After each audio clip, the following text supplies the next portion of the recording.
All right, guys, we'll keep it in the NBA with a look at some recent comments by Paul Pierce. The former Celtic great turned ESPN broadcaster recently remarked that LeBron would not make it to his top 5 all-time list.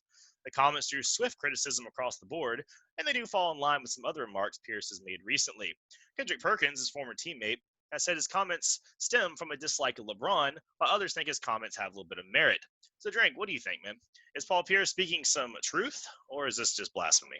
Man, this is blasphemy to the high heavens. Off with his head. Listen, first of all, Oh my. first of all, I think Paul Pierce is this. This is a pretty petty attempt by Paul Pierce. He's acting like a female, and if I was on a uncensored network, I would tell you he's acting like a boop, which starts with a B and end with an H. Like, what are we talking about here? Like Paul Pierce? What are you? Okay. So let's go back to the Paul Pierce comment. Let's go back to the Kendrick Perkins comments, right? Kendrick Perkins said, listen, this is personal. It's personal bias. I know this because I was teammates with Paul Pierce. He has not liked LeBron since he was drafted. For some reason, he thought LeBron was overhyped. Maybe he was for a guy that never played one game. Maybe he was. But for you to carry a grudge that long on a kid that's trying to get to where you're at, where we know he passed where you was at, but he's trying to get to where you're at, and you're mad, you're petty because you never got the glitz and glory. Okay, whatever. So that shows you the business already. And then I think, one of the bigger stories I always hear from the LeBron and Paul Pierce beef is, in 2014, they in the playoffs, and Paul Pierce is like, hey, I want to take LeBron. I'm going to shut him down. He going off on us. And then he dropped 47 on Paul Pierce. Do you know LeBron has scored over 2,000 points on just Paul Pierce alone? No wonder he's salty. The truth. Yeah, he the truth like Lucifer. Like, this is ridiculous, right? That was a weak sauce move by Pierce, all right? Because everybody knows when we're talking about LeBron, and I done talked to numerous people, right? I done talked to people that has Jordan number 1. Some people got LeBron number 1. Some people got Kareem number 1. I done talked to people that even got Magic number 1. And I'm not even mad at that. You know what I'm saying? Like, that could be number 1. You know what I'm saying? It's all about generations. But to not have LeBron in your top 5, you're a hater. I'm sorry. You're a hater. Either you're a hater or you're really, really old. Like, because if you're really, really old, then you're going to hit me with some Bill Russell, Kareem, Dr. J, Oscar Robertson, or some crap like that. But that's how I look at it, right? Like, you got to be a hater. And Paul Pierce is a hater. And I want to remind people of this before I stop. This is Paul Pierce, the same dude that said he had a better career than Dwayne Wade. Well, if you don't say. This is Paul Pierce, the same dude that Draymond said, you wish you can get a farewell tour. We ain't got no love for you like that. Who you think you is, Kobe? Like, man, stop playing. Like, Paul Pierce is, what I see him doing right now, to me, he's trying to play this role that kind of Charles Barkley played for TNT, where you say these outlandish things, it start piquing interest, and then it brings more eyes to what you're doing. That's what I see him doing. But the problem is, people don't care. Like, me and Jay was talking about this. Like, people don't care enough about that basketball show to really draw in eyes. And you wasn't the player that Charles Barkley was. And you're not on the network that Charles Barkley is on. You're not as entertaining as Charles Barkley is. So if that's your goal, hey, get you another day job, buddy, because this one ain't working out for you. So in my conclusion of this, Paul Pierce is a hater. He should change his name from the truth to the false, because you whack, and holler at your boy. And LeBron is definitely top 5. Yeah, this is first of all, Paul Pierce as a player, liked him a lot. I think he's a Hall of Famer. He's a champion. But ever since his playing career ended and he entered the media industry, He's not living up to his nickname. Matter of fact, the nickname needs to be revoked at this point because you can't spew this much nonsense and still be known as the truth. Because I understand we're dealing with opinion-based things here, but you can't. There's no way you can objectively say LeBron isn't in your top 5. You'd have a hard time convincing me he's not top 2. That's the consensus. The argument is whether he's 1 or 2. It's not whether he's in the top 5. He's already submitted that. I don't see much argument in that. But think about this, and you brought it up. This is kind of who Paul Pierce is, because we've seen it to where he's made comments like this before. He said, I had a better career than Dwayne Wade. Did you now?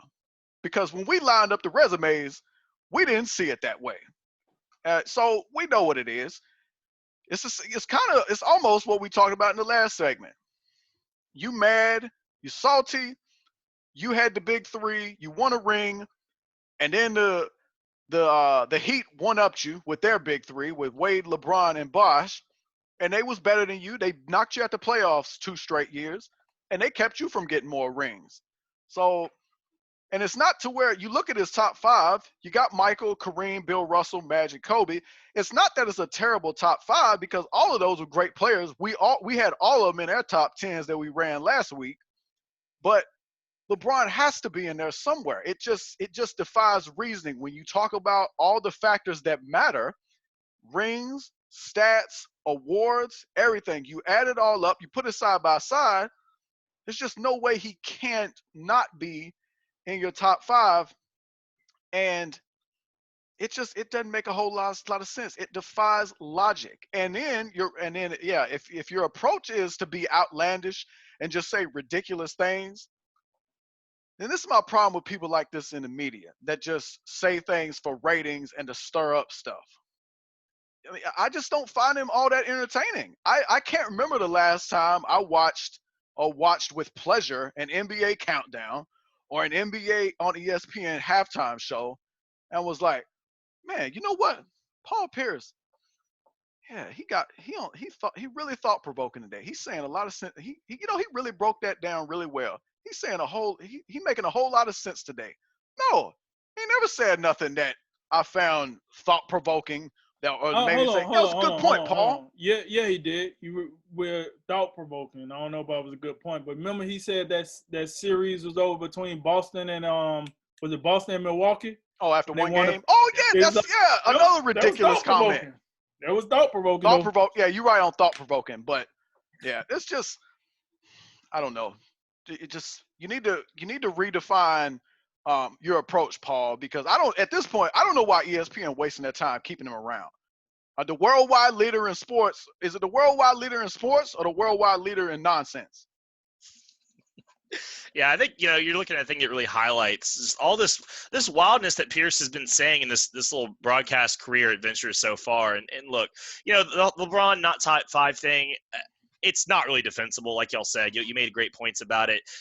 I get these lists are subjective and sometimes greatest versus best versus just your personal top 5, like whatever. Like if you want to throw me some crap like Jordan, Kareem, Magic, Shaq, Wilt, or Russell, like I used, Drake gave us his top 5, or Pierce's top 5, but it's hardly defensible to begin with. But then, we have to recall that, like you said, Pierce's Celtics were directly against the Cavs and the Heat in many playoff series. LeBron has a winning record against Pierce overall. He's 35-34, and he's also 17-13 against Pierce's teams in the playoffs. And you can go to me, well, LeBron, he played with Wade and Bosh, but Paul Pierce made his own super team in Boston, so I don't really want to hear it. LeBron has 39 games, Drink, to add to your point, 39 games of 30-plus points against Pierce, including 5 where he dropped more than 40, including a career high of 49. So that tells you right there, LeBron more or less not completely dominated Pierce, but when it counted, he was putting in the work against Pierce. And, like y'all talking about the playoff hot takes, just last year we had 3 of these outlandish hot takes. He had the Celtics over the Bucks, game one of that 2019 second round. And then Giannis and the crew backdoor sweep 4-1, get out of here. Rockets are going to blow out the Durantless Warriors. Remember that when Kevin Durant got hurt in that game 6? Clay and Steph combined for 70 and Golden State won and went on, to the Western Conference Finals. And then the worst part, right, was when he talked about the Bucks. He said, "Oh, the Bucks, are going to get blown out. They're going to lose to the Celtics. The series is over." The next series, the Bucks go to play Toronto. And then the Bucks win their first 2 at home against Toronto, which you would think in a 7-game series, you're the home team, you're supposed to win your first 2 games. Pierce abandons his Toronto championship pick and instead picks the Bucks, who he just predicted to get whacked by the Celtics, and then Toronto goes on to win the series. So it's like, this isn't new. I mean, this outlandish sort of saying these edgy takes just to say them. I mean, we get it, dude. You're being edgy. You're trying to throw things out there. Like you said, it's that Charles Barkley effect. You're trying to throw stuff out and throw stuff to a wall, see what sticks. But like you said, the difference is you're not that entertaining. You don't have that kind of personality. And also what you're saying is a lot of blasphemy and nonsense. So it's not working on almost any level. And it just comes off as salty grapes and shock jock nonsense. So yeah, I'm on board. Let's maybe give it a rest, Paul. And hold on. And one more thing I forgot to bring this up because I was going on my tangent. Here's the deal. You said, Paul Pierce, the truth. You said that LeBron is not top 5 because he never built a legacy. He never built a dynasty. He never took a team Organization. Organization. So now LeBron is the GM and now LeBron is the owner. Never mind that. Somebody tell me when Paul Pierce built a dynasty. When he built listen, last time I checked, LeBron, 2007 against the Spurs. You can't even tell me the second best player on that Cleveland Cavaliers team took them to the finals. They did get weak. They got whooped pretty handily, as they should have, because that team was porous by the Spurs. When did Paul Pierce give me the moment where Paul Pierce put a team on his back and they went to the NBA Finals? Because correct me if I'm wrong, Paul Pierce, he didn't make it to the NBA Finals till they boop. Hey, what y'all want for Kevin Garnett? Yeah. We'll sell the farm. We just need him. Yeah, he don't want to be in Minnesota anyway. Yeah, y'all should change y'all name to the Timber Pups because nobody care about you. And then on the very next day, they say, "Hey man, y'all want to get rid of Ray Allen? Oh, we sure be using. We need some shooting. Hey Ray, you want to come on the Boston Celtics? Yeah, all right, buddy. Slap that sandwich together, and there we go. And then they win the championship. So I don't know why Paul out here talking like he Jordan or something, like he done put a team on his back and he done made it happen when he sandbagged his way to a title too. And all right, let me bag up on the sandbag. He held his water, but you needed help just like everybody else. So knock it off. You cannot be throwing stones from a glass house. It doesn't work. So knock it off. I'll say too, he also helped build the Celtics when he let them fleece the Nets in that trade. So there's that.